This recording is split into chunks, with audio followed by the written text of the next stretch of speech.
নমস্কার বন্ধুরা, অর্চনা রান্নাঘরে আপনাদের সবাইকে স্বাগত। আজকে আবারও একটি নতুন রেসিপি নিয়ে আপনাদের কাছে চলে এসেছি। কোনো রকম আটা ময়দা ছাড়াই দারুণ টেস্টি এবং ক্রিস্পি এই রেসিপিটা বাড়িতে একবার হলেও বানিয়ে দেখতে পারেন। সবার প্রথমে এক বাটি চিড়ে মিক্সিতে গুঁড়ো করে নেব।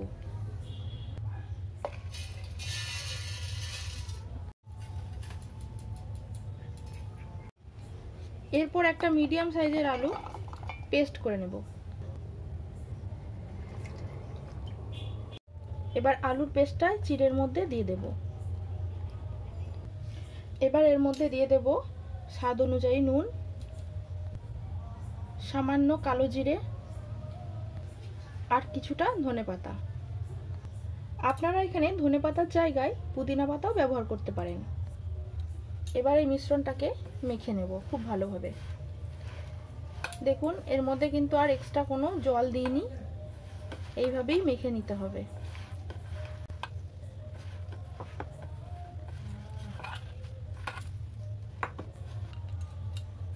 আপনারা মাখার সময় যদি মনে হয় খুব বেশি টাইট হয়ে যাচ্ছে তাহলে সামান্য জল দিয়ে দিতে পারেন। এবার এটাকে রেখে দেব আর ততক্ষণের জন্য একটা আলুর পুর বানিয়ে নেব। এবার কড়াইয়ে কিছুটা তেল দেব, দিয়ে তেলটা একটু গরম করে নেব। তেল গরম হয়ে গেলে তার মধ্যে দিয়ে দেব গোটা জিরে। জিরেটা ভাজা হয়ে গেলে সামান্য একটু আদা কুচি এর মধ্যে দিয়ে দেব। আদাটা ভাজা হয়ে গেলে টমেটোগুলো দিয়ে দেব। টমেটোটা ভাজা হয়ে গেলে এর মধ্যে হাফ চামচ হলুদ গুঁড়ো দিয়ে দেব, হাফ চামচ জিরের গুঁড়ো আর হাফ চামচ ধনে গুঁড়ো দিয়ে দেব। এবার সবগুলোকে একটু ভালো করে ভেজে নেব।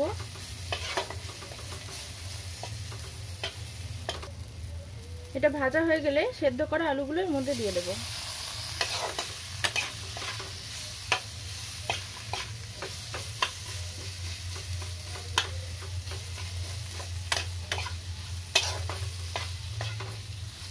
এরপর এর মধ্যে দিয়ে দেব কাঁচা লঙ্কা কুচি। এবার সবগুলোকে খুব ভালো করে ভেজে নেব আর অবশ্যই দিয়ে দিতে হবে স্বাদ অনুযায়ী নুন। এবার এই আলুটাকে ম্যাশ করে নেব।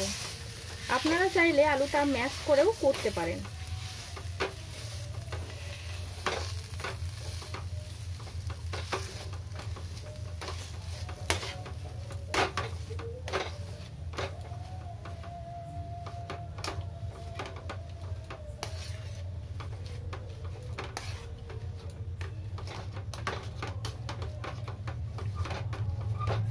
আলু টমেটো সব একসাথে ম্যাশ হয়ে যাচ্ছে।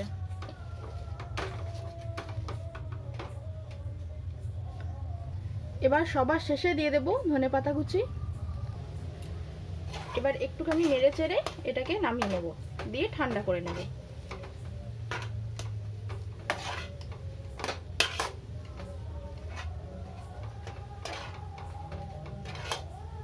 আর এর মধ্যে এই সময় দিয়ে দেব একটু ম্যাগি মশলা,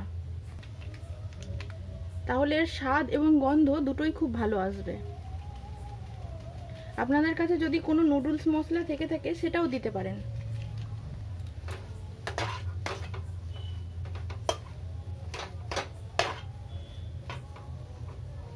এটা যে মেখে রেখেছিলাম সেটার থেকে এরকম লেচি কেটে নিতে হবে।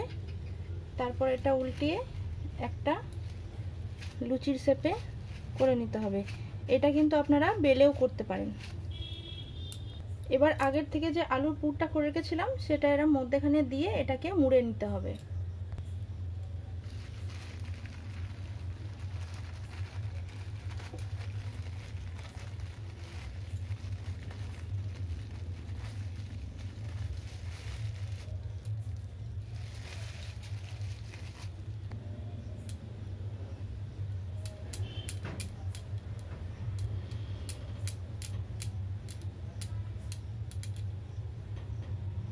আর এই রকম করেই সবকটা করে নেব।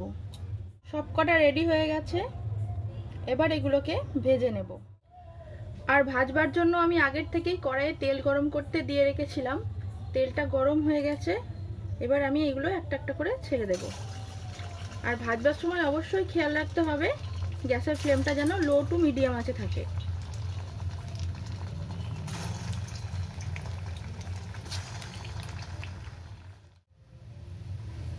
এক পাশটা হয়ে গেছে, এবার অন্য পাশটা উল্টে দেব।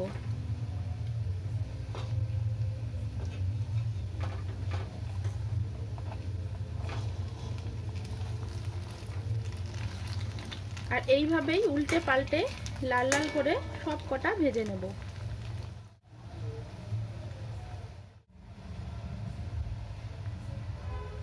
ভাজা হয়ে গেছে, এবার এগুলোকে তুলে নেব।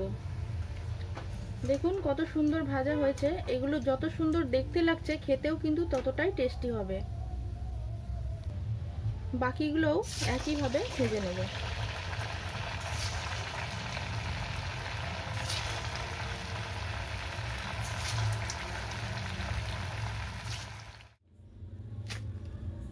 দেখুন কতটা ক্রিস্পি হয়েছে। আমার আজকের রেসিপিটি যদি আপনাদের ভালো লাগে তাহলে লাইক শেয়ার করে দেবেন এবং কমেন্টে জানাবেন রেসিপিটি আপনাদের কেমন লেগেছে, এবং আমার চ্যানেলটি সাবস্ক্রাইব করে নেওয়ার অনুরোধ রইল। আর যদি ফেসবুক পেজ থেকে দেখে থাকেন তাহলে ফেসবুক পেজটি ফলো করে দেবেন। দেখা হবে পরের কোনো ভিডিওতে। ভালো থাকবেন, সুস্থ থাকবেন।